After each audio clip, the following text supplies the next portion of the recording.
Joseph Kohl, je suis l'ambassadeur de l'Union européenne en Guinée.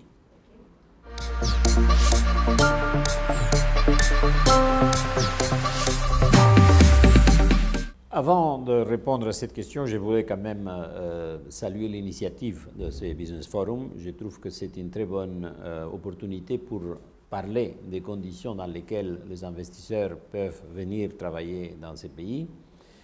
C'est aussi une façon de tirer la sonnette d'alarme sur ceux qui sont déjà dans les pays, sur les responsables politiques et administratifs de créer les conditions pour l'arrivée de ces investissements, et pour ceux qui sont potentiellement intéressés, de leur rappeler que la Guinée existe, que la Guinée est un terre fertile pour les investisseurs.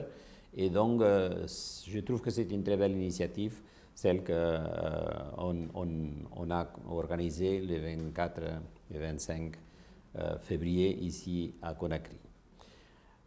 Pour répondre plus précisément à votre question, l'Union européenne, qui est le premier investisseur, le premier donateur d'aide et surtout le premier partenaire commercial de la Guinée, nous sommes très intéressés, naturellement, à contribuer à créer les conditions meilleures, les meilleures pour l'arrivée des investisseurs ici. Malheureusement, il y a la concurrence internationale, il y a d'autres pays qui cherchent la même chose, et donc un investisseur va chercher un peu quels sont les pôles les plus attractifs et là où il peut effectivement se sentir plus en sécurité. Et ça, c'est notre message principal. Nous faisons un plaidoyer auprès des autorités, mais un plaidoyer appuyé, c'est-à-dire avec des actions concrètes pour que les conditions d'arrivée des investisseurs dans ces pays soient les meilleures. Sur cela, comme je disais avant, il y a la compétition qui joue. Et donc, tu peux penser que tu as déjà un pays qui est très réceptif, mais si tu vois que ça ne se passe pas bien, ça veut dire que tu dois peut-être revoir ta copie, et donc tu dois faire encore un effort supplémentaire. Nous sommes dans cette démarche. Ce n'est pas une démarche d'aujourd'hui, ça vient de loin. Et je pense que nous avons fait un long trajet ensemble avec les autorités guinéennes pour améliorer les conditions des investisseurs dans ces pays. En ce qui concerne la création d'emplois, là, il y a deux ou trois choses qui sont absolument importantes. De quoi parle-t-on quand on parle d'emploi? Est-ce que c'est un emploi de qualité? Est-ce que c'est un emploi simplement bon marché? Eh bien, c'est le premier. Nous sommes très intéressés à faire en sorte que la main-d'œuvre offerte en Guinée soit de qualité. Pour cela, il faut faire une formation de qualité, il faut faire en sorte qu'il y ait une fluidité entre l'arrivée et le départ dans la formation et que les marchés de l'emploi dans ces pays soient dynamiques.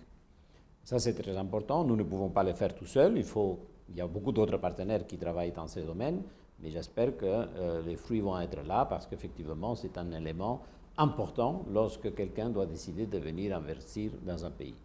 La deuxième condition que nous considérons fondamentale et que nous travaillons depuis aussi de longue date, c'est la santé de la gestion des finances publiques. Et là, nous accompagnons la Guinée depuis très longtemps avec des résultats qui sont prouvants et nous sommes engagés encore au plus haut niveau pour continuer dans cet effort.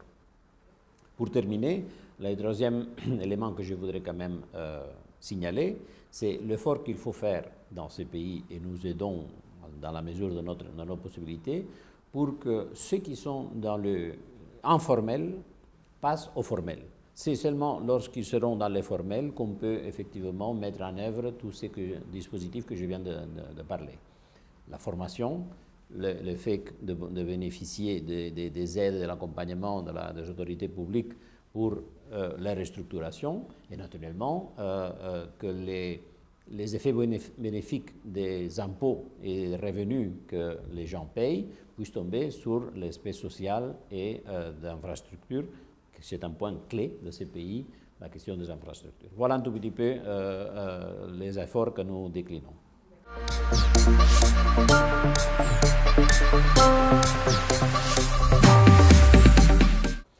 Dans ce nouveau cadre de programmation que nous sommes en train d'engager maintenant, effectivement, les axes dont je viens de parler ils seront renforcés, mais il y a également une certaine nouveauté parce que, par exemple, il y a la notion de garantie financière qui, pour des infrastructures lourdes, sont très importantes. C'est-à-dire, ce sont des garanties que l'Union européenne peut arriver à offrir pour permettre justement à certains acteurs qui auraient des hésitations concernant la sécurité financière de leurs investissements, donc on entre là-dedans pour rassurer.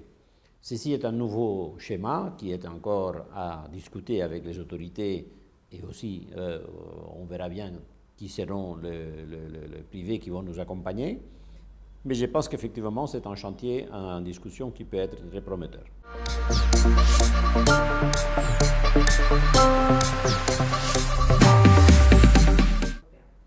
Bon, ce n'est pas à nous de décider quel secteur doit venir, mais là où nous pouvons peut-être faire une contribution importante, c'est dans le digital, donc tout ce qui est les efforts que les économies modernes doivent faire pour se mettre au niveau, pour être compétitifs dans un monde qui est interconnecté.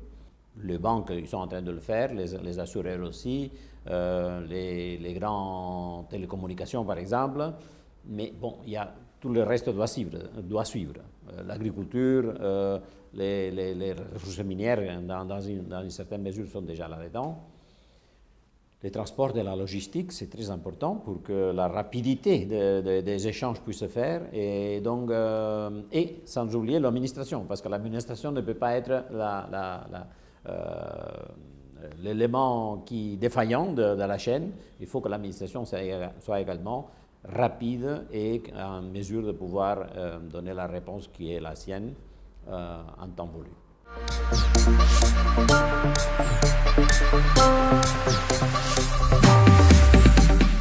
Ça, c'est une très bonne question.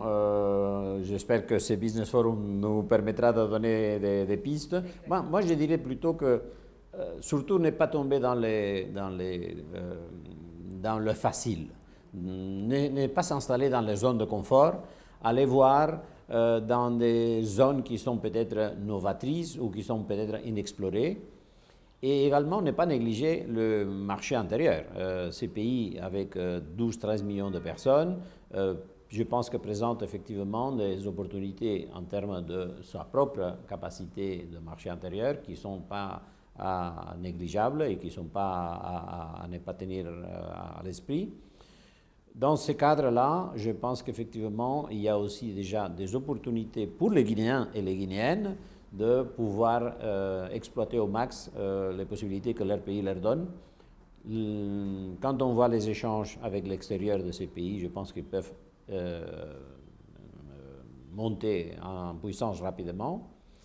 Surtout si on tient présent aussi à l'esprit qu'il y a l'idée d'une grande zone de libre-échange africaine que nous, l'Union européenne, nous appuyons et que nous encourageons à la réalisation le plus vite possible, parce que cette liberté qui sera celle d'un commerce et des échanges financiers dans les continents doit être de nature à pouvoir améliorer les situations économiques et financières du continent, mais surtout dans ses relations aussi avec les grandes puissances. L'Union européenne est une grande puissance commerciale.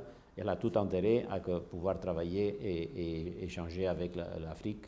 Et la Guinée ne peut pas rester en marge de ça. Je pense que le mouvement est engagé aussi en Guinée.